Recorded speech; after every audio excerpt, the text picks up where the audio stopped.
जातियों में ना बटे हिंदू जनता, एक मुश्त हमको वोट देती रहे, ये जो यहाँ के नेता की भावना है, उस भावना को जनता के बीच में ले जाने के लिए धीरेन्द्र शास्त्री को मोहरा बनाया गया। इसीलिए वो जो सनातन यात्रा कर रहे हैं, वो नारा क्या लगा रहे हैं? नारा लगा रहे हैं, जात पात की करो विदाई और हिंदू हिंदू भाई भाई। राजनीतिक शक्ति के एजेंट के रूप में वो काम कर रहे हैं। ये जो सनातनी कह करके आए हैं, असल में ये राजनीति का एजेंडा जनता के बीच में इम्प्लीमेंट करने के लिए उतारे गए हैं। राजनीतिक खेल है और कुछ नहीं है। इससे सनातन धर्म का कोई लेना देना नहीं। शास्त्री जी सनातन यात्रा पदयात्रा शुरुआत की है, सबसे आह्वान किया कि सब लोग समर्थन करें और ये राजनीति है। देखिए, इधर कहा जा रहा है बटोगे तो कटोगे, तो बटोगे का मतलब कि जातियों में मत बटो, ठीक है? तो जातियों में ना बटे हिंदू जनता, एक मुश्त हमको वोट देती रहे, ये जो यहाँ के नेता की भावना है, उस भावना को जनता के बीच में ले जाने के लिए धीरेन्द्र शास्त्री को मोहरा बनाया गया। इसीलिए वो जो सनातन यात्रा कर रहे हैं, वो नारा क्या लगा रहे हैं? नारा लगा रहे हैं, जात पात की करो विदाई और हिंदू हिंदू भाई भाई। तो जात पात की बिटाई करो, माने जात पात से बट रहे हैं। यही तो कह रहे हैं ना कि बटोगे तो कटोगे, तो माने जात पात में मत बटो। दूसरी पार्टियां जो है वो जात पात की राजनीति कर रही हैं, तो वो ये कह रहे हैं कि जात पात में मत बोलो, हिंदू हिंदू रहो ताकि थोक वोट हमको मिले। जात पात में जब बट जाते हो तो कुछ हिंदुओं का वोट हमको मिलता है, कुछ हिंदुओं का वोट उस पार्टी को मिल जाता है। तो ये जो नारा है, ये कह रहा है कि आप जो है जात पात में मत बटो, थोक हिंदू वोट हमारी तरफ आने दो। अब इसी बात को पुख्ता करने के लिए वो सड़क पर उतरे हुए हैं। इसका मतलब कि राजनीतिक शक्ति के एजेंट के रूप में वो काम कर रहे हैं।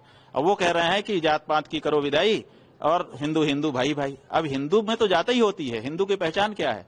जैसे ही कहेगा कि आप कौन हो, आप कहेंगे हिंदू। अच्छा, कौन बिरादर हो? ब्राह्मण हो कि क्षत्रिय हो? यहीं से तो अपनी बातचीत शुरू होती है।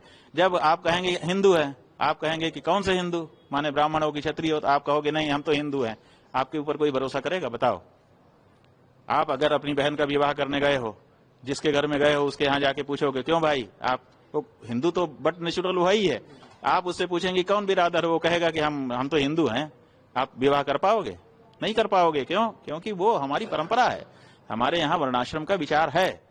तो ऐसी हाँ, ये जरूर होना चाहिए, आंदोलन इसके लिए होना चाहिए कि वर्णाश्रम को मानते हुए हम किसी को नीचा दिखाने का काम नहीं करेंगे, किसी को तुच्छ नहीं समझेंगे, किसी से घृणा नहीं करेंगे। हम सब आपस में एक हो सकते हैं, लेकिन जात पात की विदाई ही कर देंगे तो हमारी पहचान नष्ट हो जाएगी। जब हमारी पहचान नष्ट हो जाएगी तो हम कैसे सनातनी रहेंगे? तो ये जो बात हो रहा है, ये तो जैसे ही कहते हैं कि जात पात की करो विदाई, वैसे ही सनातन धर्म नष्ट हो जाता है। तो उसके बाद फिर सनातनी कैसे हिंदू भाई भाई हो जाएगा? तो ये जो सनातनी कह करके आए हैं, असल में ये राजनीति का एजेंडा जनता के बीच में इम्प्लीमेंट करने के लिए उतारे गए हैं। राजनीतिक खेल है और कुछ नहीं है। इससे सनातन धर्म का कोई लेना देना नहीं। और इसीलिए पुरी के शंकराचार्य जी महाराज ने कहा है कि इसके हाथ का पानी तक नहीं पीऊंगा। नमस्कार, मैं हूं मानक गुप्ता। अगर आपको हमारा ये वीडियो पसंद आया हो तो इसे लाइक और शेयर जरूर करें। और हां, हमें सब्सक्राइब और फॉलो करना ना भूलें ताकि आप देश और दुनिया की कोई खबर मिस ना करें।